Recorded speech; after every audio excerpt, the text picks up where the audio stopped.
Okay, so what this talk is about array algorithms first and foremost.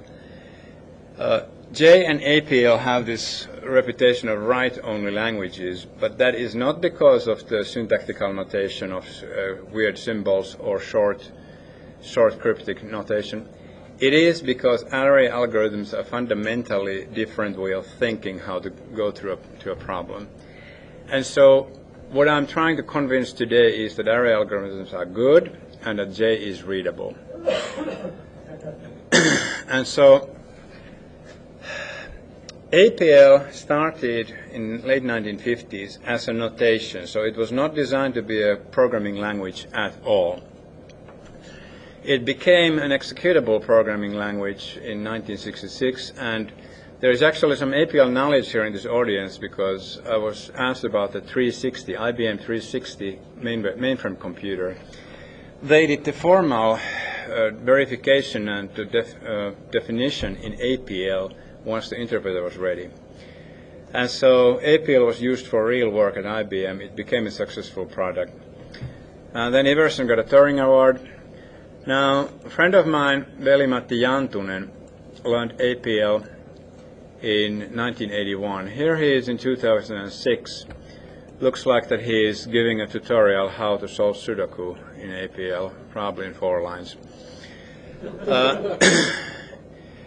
And around early in the 80s, I learned it. I used it as a language. I liked the language as a notation, but it had a lot of problems. APL2 came out fixing a lot of those problems, but the problem with APL2 that I see is that it was backwards compatible. It also was backwards compatible to the mistakes of APL. And then comes the sad part. I write my thesis in Fortran, which is all array processing, and I'm just crying because of the sad situation. 1989, J starts as a totally new thing. Iverson throws away every single mistake he sees in APL and starts from scratch. According to his own words, the specification of J is about half the size of specification of APL2. Now, I don't know if it is twice the power, but it might be. The person who implemented J, Roger Hui, he has also been working for Dialog, which is the British company who's making the Dialog APL. And so I would assume that if there is a good idea in J, it got into the Dialog APL. So I think that APL nowadays is just as powerful as J. In 1989, I was doing actually some array processing because the MS Windows GDI had actually some quite nifty ideas about how to do image processing with arrays without any algorithms, like how to take a black and white mask and put a transparent picture on top of another using that mask as the frame. Very easy stuff. I was actually impressed about their thing. Now, about 10 years ago, I checked out J. Looked like fun and kind of weird.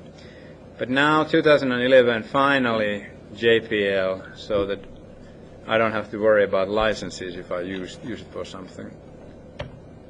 Okay. And one thing that drove me nuts in the late 80s were the vector processor methods. How many of you have written vector processor stuff? Mathematical scientific code for vector processors. Good. So laryngeal nerve is a nerve that makes a lot of sense in fish because it goes directly from the head to the jaw. But due to this little tweaking of evolution, it happened to go around a vein next to the heart. So laryngeal nerve goes from giraffe head about 4 meters down to the heart, makes a U-turn and comes back up the giraffe neck to the jaw. And so engineers think in vectors. Vectors and our matrix algebra is everything that we do. Then programmers translate those to loops, and compiler writers translate them to vector operations. I think we could just eliminate this part and be a lot simpler in life. Okay. Now, the first impressions is always scary. Now, you know Larry Warwood has said, a fingernail in oatmeal.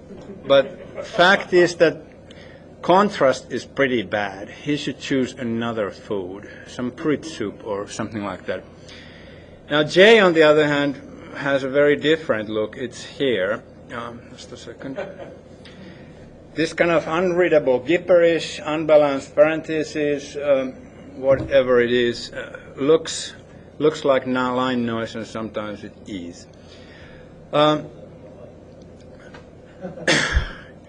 So the goals of this talk is that array algorithms are useful, J are good, and I'm going to introduce 3 patterns that people use with J. One is table, one is shift, and one is a feature called verb rank that I don't know any other language having but J. So let's go to the coding part here.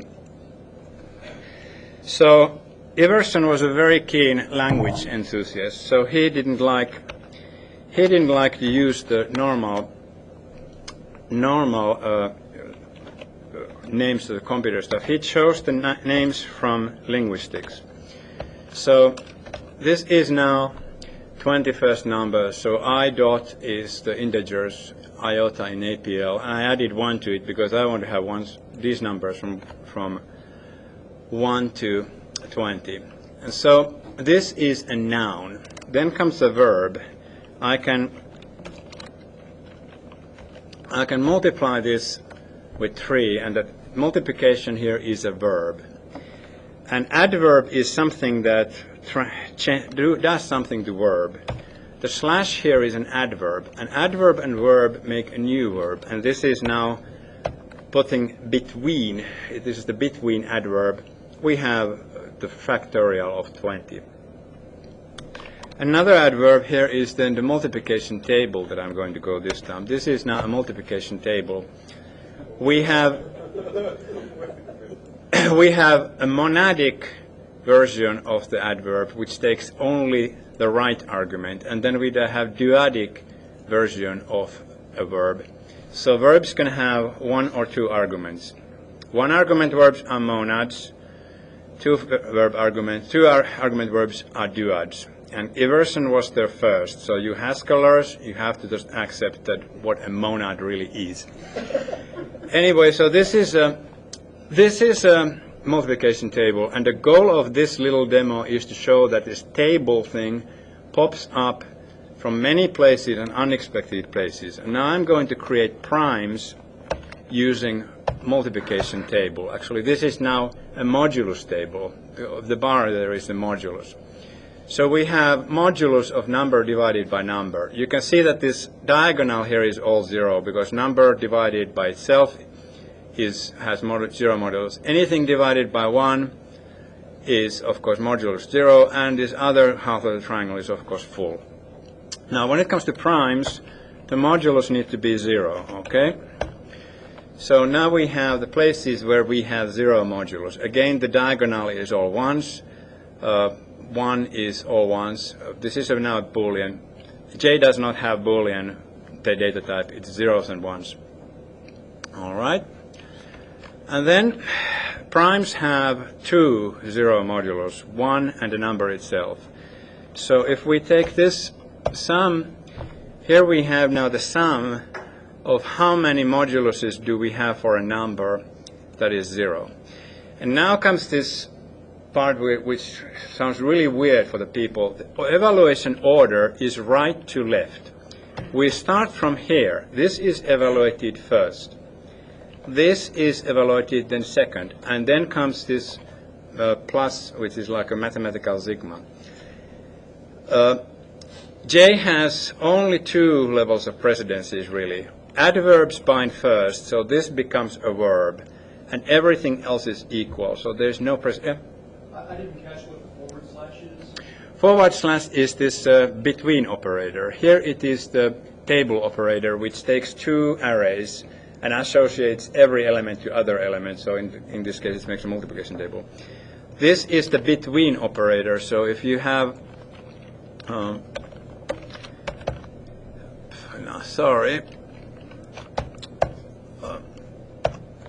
so if you want to add together these numbers of the vector v, so first 20 numbers, this is the this is the way to do it. So this between operator takes this plus and puts it between every number of this vector. So it is a higher order function.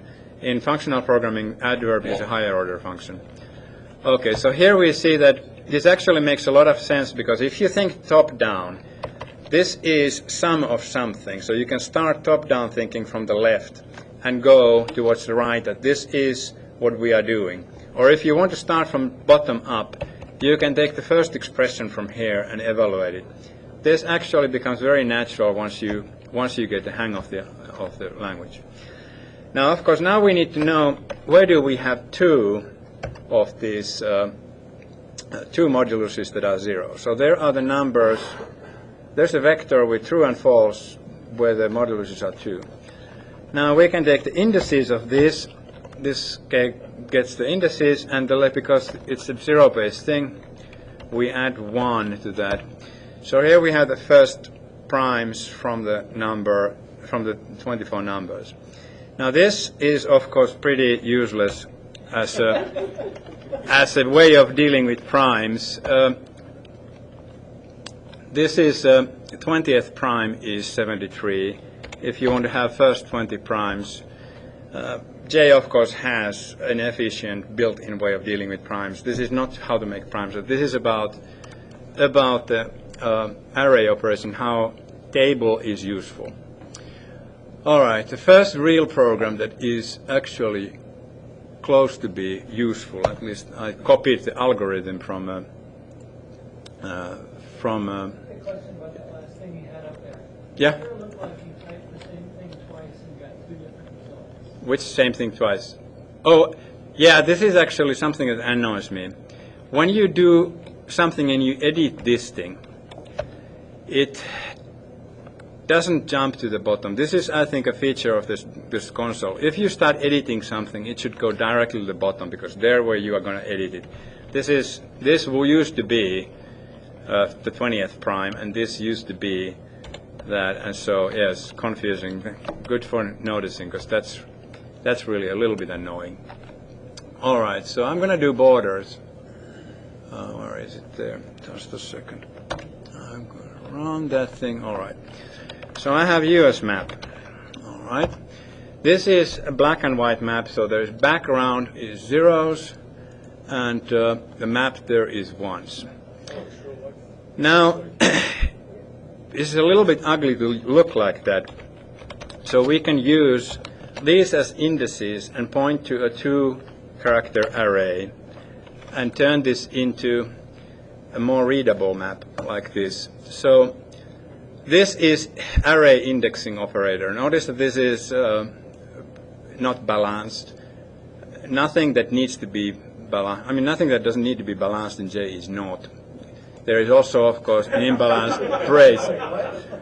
If some stuff doesn't have to be balanced, it's not done in J. I mean, in APL, argument indices went like this: the noun A or array A and the first element or whatever. In J, the same thing is written like this. It looks weird in the beginning, but actually I started to like it. Anyway, there's the US map, and now our goal is to make borders around it. So we are supposed to draw something like this. All right. And this is done rather simply. So this is the left border. All right. I'm going to show you first what the left border is. Left border is this. So every border that happened to be on the left. Now what do we do here? This is the pattern called shift, which comes over and over and over again in array algorithms. This is the shift verb. We take the US map and we shift it 0 on y direction and -1 on x direction, which means that we shift this to the right. All right. What? Underscore 1. Oh, that's a good question. Okay, _1. There is no such thing as the overloading of minus. So -1, returns -1. And the difference here is that if you want to have an array, J supports arrays with the most natural separator space. But if you want to have negatives, you really need to write this negative sign there, because if you write this negative sign, it actually is a subtraction verb. So this is a verb, and this is a part of the number. All right. So this left array, what was I saying? All right.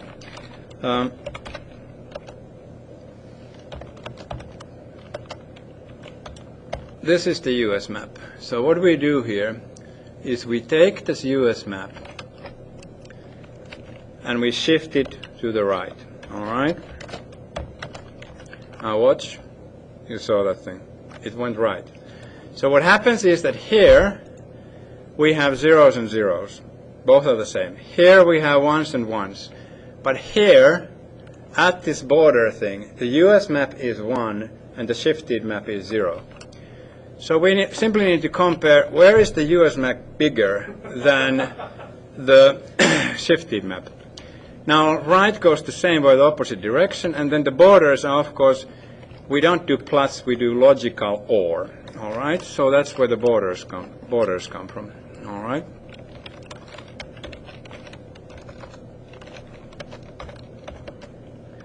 Let's put something less than the right one there. So there are the borders. And now I add US map and borders together, so both, oops, just a second. Both has now 2 at this border, because there we had the border and the map, 1 at the map and 0 at the background. So let's draw a prettier picture of the both. So we okay, let's just dot big small O for that and X for border. All right, so there we have US map like that. Now, if you don't know this kind of a trick or array algorithm, you might think about a while that, okay, what kind of an algorithm are you going to do to make this thing? But I don't know any other more clear way of doing this. One thing, what people like APL, like what Iverson said, it does what you expect it to do. You just have to expect to know these algorithms, and then it does what you expect it to do. Otherwise it is magic. All right. The second thing, before I go to the image processing demo, I mean, of course, I chose the algorithm so that I solve the problem that is nice to do with J. I don't want to do recursion or anything like that. You know recursion, and J doesn't do it spectacularly well. But verb rank is something that I have to simply show. This is a feature that is only in J that I know. It might be in some APL dialects. I'm not sure. One more quick question Yeah? about that last example. Yeah? So, it's not a lot of code to get that, but it seems like it's not particularly efficient. Maybe that's not the point of it. Wouldn't it be faster to look at every grid in the map and say if there's a 0 next to you and you're a 1, then you're a border? Yeah, there are ways of doing this, but really the efficiency, I'm going to go later on the efficiency. I have a wonderful paper that I got from Xerox lab later where I'm going to talk about efficiency. But efficiency of the execution speed is left to the implementation here. But this is a lot of this. In principle, you could translate these algorithms so that there are no extra arrays allocated. But this implementation does allocate extra arrays. And so, what did I order? Okay, rank there. All right, so this is the first verb that I'm going to define myself. So verbs have both monadic and dyadic version. And this simply traces the right argument. Y is always the right argument. There's only 2 arguments from a verb. They are X and Y. And it returns its own argument. And there's the dyadic form. We trace left argument, duad right argument, and we return the multiplication. And here are 2 little arrays. And now, just a second, I need to clear the console. Here we have the rank demo. So we have A1 array, which is one-dimensional, two members, and then we have a two-dimensional array. Now this monad rank, where we are calling this monad, let me show you, we are calling it here, both, and rank is infinite. This here tells that the rank is infinite. This is all that most programming languages do. You get this array of the A2 in, you print it out, and the result is, of course, the array itself, because that's what we are returning. Now, monad with rank 1 tells that this verb only accepts one-dimensional arrays. If they have more dimensions, the interpreter needs to split it up and call it several times. So this verb is now called twice. It's first called with the first subarray 0, 1, and then with the second subarray 2 and 3. And the result is not two arrays. It is one array that the J system pastes together. And then, of course, if you put the rank 0, it means that the verb cannot take any arrays. It will only take scalars. It will be called 4 times with every scalar in the array, and the system is pasted together. So this looks a little weird. What is the point of this kind of a thing? And I think that this is a perfect example of Paul Graham's the blob thing, that languages that have weird features, the features look weird because you don't know where to use them. But this is very useful, and we are going to drill into it tonight. Now the duad rank has now 2 ranks. It has rank for both left and right arguments. So if we put the ranks to be infinite, it takes the both arrays. There's 5, 6, 0, 1. Result is then 5 times 0, 5 times 1, 6 times 2, 6 times 3. Nothing really spectacular. That's what you would expect and you would get in APL. This is the important part now that I'm going to use tonight. The left rank is 0. Left argument is always scalar. Right argument is infinite. That is always the whole array. So this is now called twice. 5 times this array, 6 times this array. And result is a 3-dimensional array. It takes the first result and slaps the second result on top of it, creating a 3-dimensional array as a result. All right. And we'll see this being used over and over again. Then there are, of course, these other ranks that we can use. There's the 0, 0, we get everything called only with the scalars. All right, so I'm going to go to the first. Yeah? So this requires that you always have combinable matrices. So what would happen? Yes, but what happens is that in the case that you have, in the case that you try to do something like 1 and 2 plus 3, 4, 5, you get length error. Okay. You cannot do this. But on the other hand, there's nothing wrong in this. Yeah. Right. Or if you have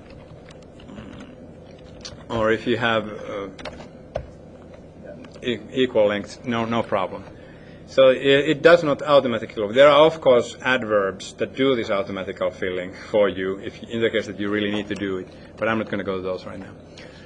So what I'm going to do is this image processing thing. So this is a friend of mine, made his PhD about removing static from TV broadcast and so on. So here is the original image, which is this kind of a typical TV quality broadcast image from 1980s.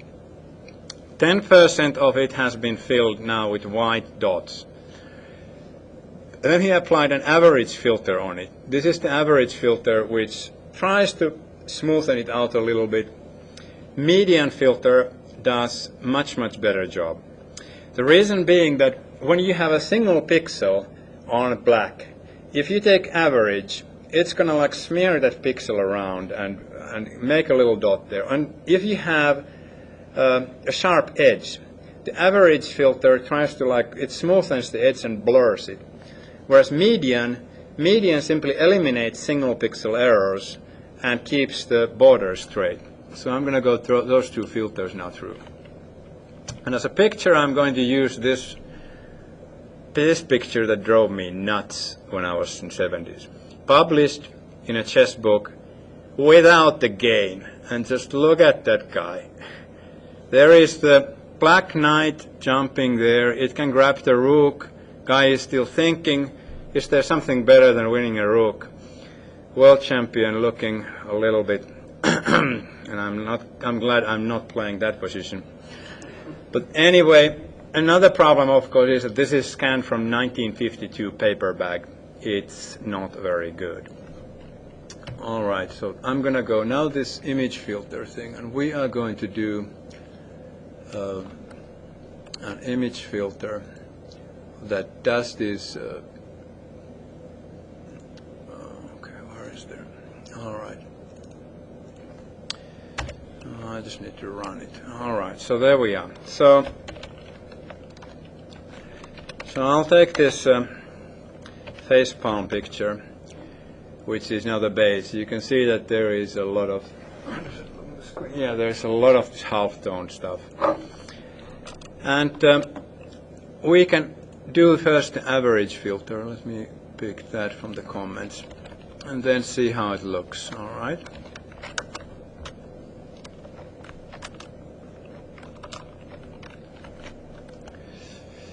So there is the average filter, and you can see that it's a little bit better. It has smoothened out this halftone pretty well. If we then take the median filter,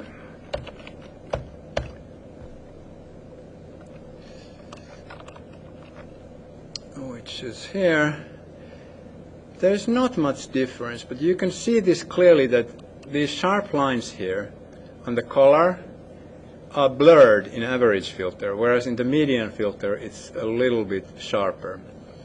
Okay, so let's look how these filters actually are done in J. There's the average filter.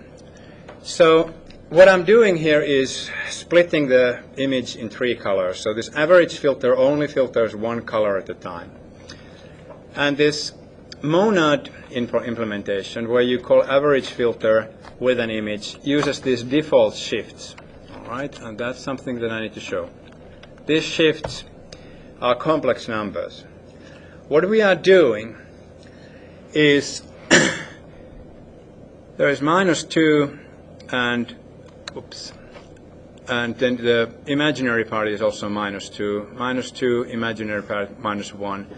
I'm using complex numbers because it's fairly natural to think that complex number points, where are we going to go? And what we are going to do is take this image and shift it around and paste these shifted images on top of each other, create a 3-dimensional array, so that now on 1 pixel we have all the surrounding pixels in this 3rd dimension, and then we can do the filtering very naturally. All right, so we do def shifts with average filter. All right, there's the shifted. Okay, now one thing that Just so I'm trying to visualize this, are you talking about the exactly 8 surrounding pixels? Or this is 9, 8 surrounding pixels, except that this def shifts that I did, I think this is 25. So I have now extended it by 2. But you can do it with any amount until you run out of memory. All right, so now one syntactical thing. This assignment statement is a global assignment. So anything that you assign with this is global. This is a local assignment limited into this verb. So what we first do is we do this shifting. We take these shifts, we take this image, which is on the right side, and we do this multiplication table now, but the multiplication table is shifting table, and it doesn't return a 2-dimensional table, it returns a 3-dimensional array. And after we have these shifts, it's very easy.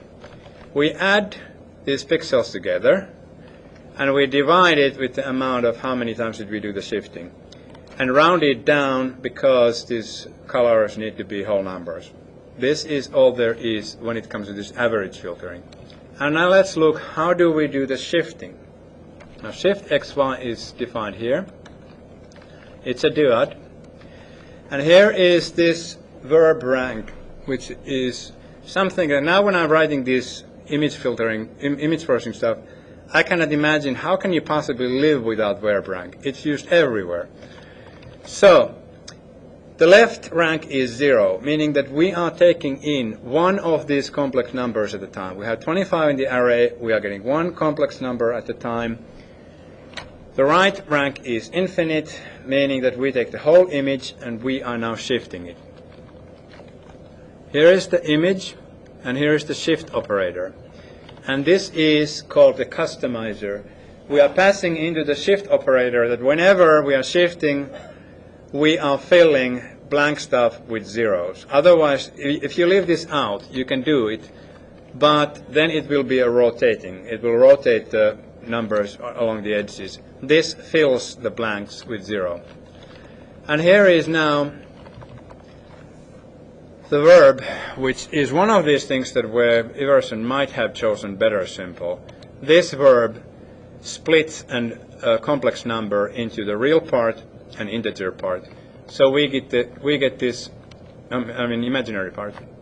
So we get this two-member vector telling which way to shift x and which way to shift y. And this is all there is. Now the average filter works. Now comes just the problem of we can only filter one color. So if we have this facepalm picture here, this is in 3 colors. The colors are coded into 24-bit number. We can, of course, take the modulus 256 out of this, and now we have the blue. So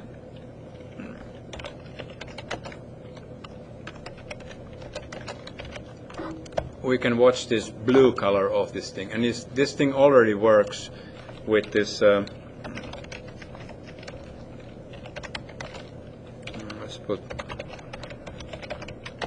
Let's take big one there. Oops.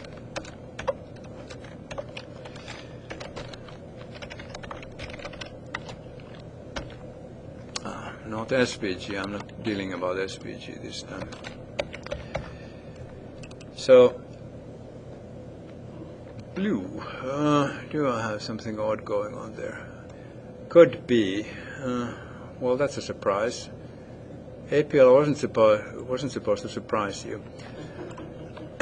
Anyway, what we are doing now is something I don't have time to debug right now. All right. So what we have here is a couple of filters. Split colors. It's a monad. Take the blue, which is the modulus 256. Green is in the middle, and red is there. And now return a list. J has fixed this problem that APL had, that you cannot have. Hey, I forgot to take the models. Now I see it when I look at it there. Okay, there we go.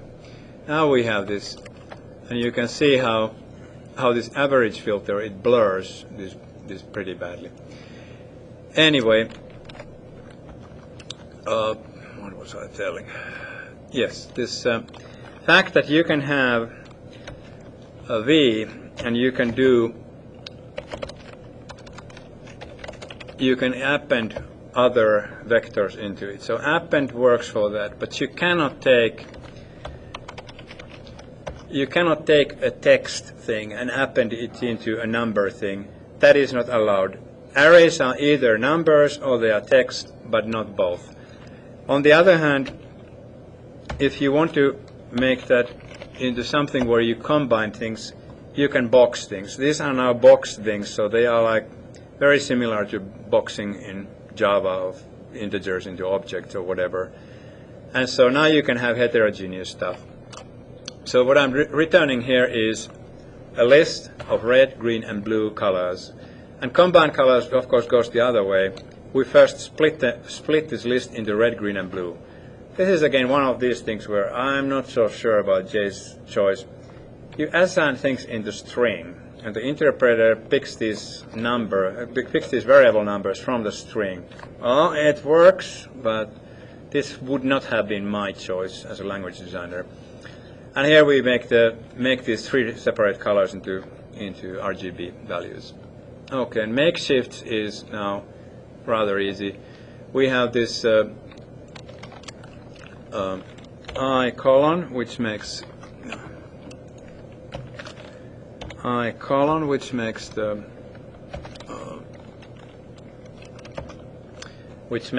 a list like that, or an array like that, and then we multiply it with the imaginary number and make an addition table, and there we have it. And this, lastly, we flatten it into this thing. All right. So there we had the average filter. If there's any questions about average filter, you can ask them now, but I'm going to go through the median filter, which is almost the same, but a little bit more advanced. All right. Median filter, verb define. Okay, if we are calling with plain image, then we use the default shifts, and we go the duad thing. And here we do the same thing. We have these complex numbers that we're using for shifting, and we have this adverb, and we are making this table where we take the images and stack them up, and all of those are shifted a little bit, and there we have it. But now we do something different. This is transpose. We are going to sort this array on that every pixel. So median is taken, the easiest way to take a median is that you have the values, you sort them, and you pick the middle value. But I cannot just tell J to sort any arbitrary dimension of the array. So what we are going to do is transpose this array so that the first dimension goes to the last. So after this shifted, it is the similar kind of an array of stacked images, but now this shift dimension is the one that we pass to the rank. This is sort up. This kind of makes sense, sort it up. All right. It takes two parameters. One is the key and one is the value. We have in this case the same thing for both. We don't have keys and values separate. But now what we do in this sort is that we use the verb rank 1 and 1. We are going to take this array. We are going to pass in this first dimension 1 pixel at a time and sort it. So this thing takes this image, and for every pixel it calls the sort, and then pastes it together into a 3-dimensional array, which is now sorted according to the last dimension. But that is not good, because now we want to get actually the picture out of there. You could, but it's easier to take the x dimension and the y dimension and transpose the array back. And after this we have this sorted array, which are the pictures there, all shifted, and now every pixel shifted so that you have the pixel values from smallest to biggest. And now it's easy to take the median. We take the median picture from the stack. Okay, so this is the size of the dimension of the shifting. Divided by 2, round it down, get the picture from the sorted stack. And here we have a median filter. And this actual image filter here then is nothing. Where did I put it? Filter. Where did I put filter image? It's somewhere there. How can I lose something in this short?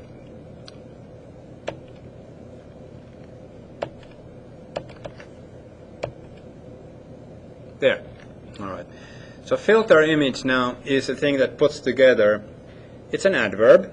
It takes this verb and splits the colors for it. So what we do is we take those colors, split the colors of the image, then we call the u, which is now the left verb parameter. We call it for red, we call it for green, we call it for blue. We make a list out of it and we combine colors. And for duad form, it's the same thing, except that now we pass in also the shifts. Okay, so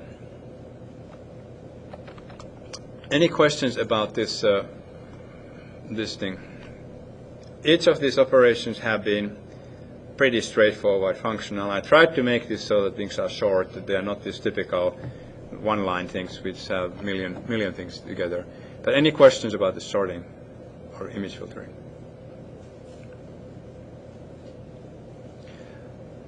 Okay.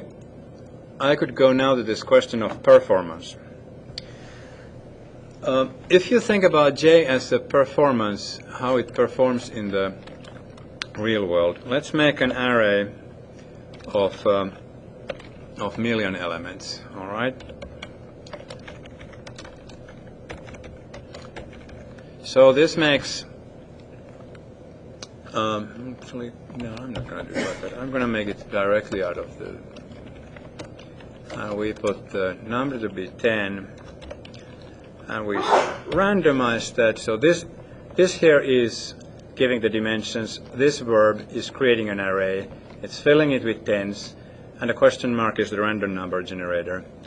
Let's call it B this time. Big deal. All right. So here is a million times million array of random numbers. Now, if we think about taking the row sum first and the column sum first of this thing, you can see how fast it goes. It doesn't think a bit. The reason being that this is using now the infinite verb rank. It goes directly to a primitive. The primitive simply adds arrays. So this is probably close to the speed of C. Maybe you can get better with C if you optimize the representation of the data itself. But most likely this is faster than you can get with languages like Java or C#, where you would have to call indices into arrays, and there would be a check, bounce check every single time. One thing that helps in performance is that how many times did you see here a place where you need to do a bounce check? There were no indices except this one single index thing here which picked up the middle thing. Everything else was done without indices, explicit indices. There's no need for bounce checking. But that's not where the problem of speed comes from. You pointed it out just fine. This Xerox Palo Alto RG reverse graphics thing had this kind of a functional programming system which had 1,500 lines code. And this paper is where I learned this border algorithm of shifting the image a little and creating borders just like that with magic. But the problem was that because it's functional, it's calling similar things over and over and over again. And they had these 158,000 memory allocations on a small image. They didn't even dare to run it on big images. For production, they hand optimized it into 35,000 lines of code, which was probably C++. Now it made under 233 memory allocations. So the problem really is not implementing the primitives well. The problem is that when you have an average filter like this, you need to turn it into something like this.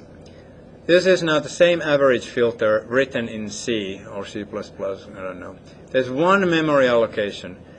I'm carefully choosing that, okay, I'm looping the things right way so that I'm accessing fairly local amounts of memory, trying to keep it in the memory cache. I'm not splitting colors into separate arrays. I'm doing this red, green, and blue with the same byte and so on and so on. This is efficient, and it's doable, but it is not reusable. These things that we just did with the J, when it came to this, where am I? When it came to, for example, the median filter, here is a way to sort an array by a certain dimension. And this is reusable in any context. Trying to write this kind of efficient code that does this kind of an efficient image processing is really hard to write in a reusable manner. And I believe that these guys who did the reverse graphics are pretty much right. And their solution is really, really nifty. It's this aspect-oriented programming where they did hand optimization with aspects in Lisp. And they managed to get it to 4,000 lines, and they managed to get the memory allocations below hand-optimized level. It was still 4 times slower, but anyway, it ran in the same category. And if you have a big project coming, you probably want to stick with this version as long as you can and go to this when you absolutely need to. All right.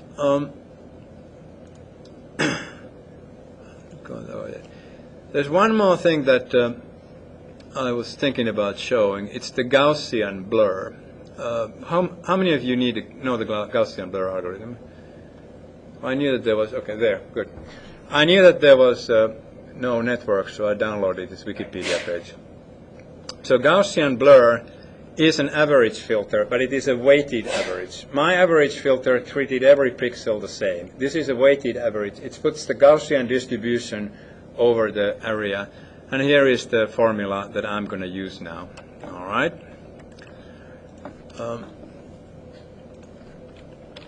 This Gaussian filter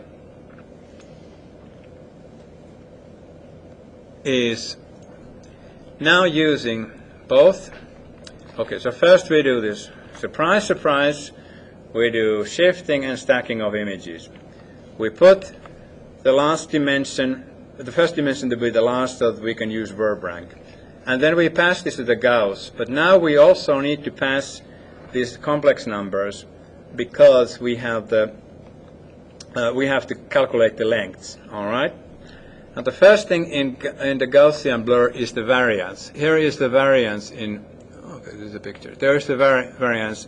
This is actually standard deviation to power 2, but because that is variance, I calculated variance. Now variance I picked straight out of the manual, and I have to say that if you program like this, you are moving in some kind of astral level of J, where you consider this real world to be just a nuisance. Now, the way that J development actually started, that they knew that they want to do this tacit programming because it is a powerful way of doing short programs. And they, in the beginning, had only tacit programs. And it's not that difficult. This, for example, here is average. So, let me see. So if we do this, this is a tacit program, and we take our V. There is the average of those 21st numbers. So what we do, what the rules of tacit programming are really simple. We first take this plus slash, and we take sum of the V. And then we divide it with this size of the V. So this here translates into this. Now you might want to ask that, okay, what is the point of this? Well, the point is that J actually has some stuff that you can do with tacit programs that you cannot do with regular verbs that you define. For example, J can calculate inverse functions for certain kinds of functions automatically out of the box. You can do it with tacit programming. You can't do it with your own verbs. So there is kind of a point. But anyway, I cannot yet read this. I haven't done tacit programming. I know that it's fairly irrelevant. This is my code, which is now using the maximum amount of parentheses for readability's sake. The only thing that is really tricky here to understand that this is an array operation. We have this X here, which is the complex number array. The first thing that I do is I split it into a two-dimensional array, which is, let me show you how it looks. Def shifts.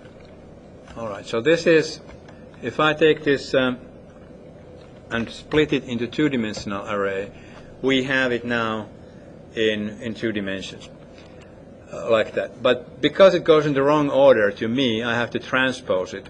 And so here I have now the distance in I and distance in J to power 2. And that's like this part here, distance in X and distance in Y in the power 2. And the rest of this thing goes the same way. Now you can see that this is doing. If the variance is 0, of course, we don't have any changes. We can't do anything. But here we do the sum. We have to normalize it, add the factors together, and then divide the factors by the sum, so that we don't change the actual intensity of then just add together these, multiply the pixels, add them together, and here we have the thing. And let's go and see how this actually works. It's the Gauss filter, all right.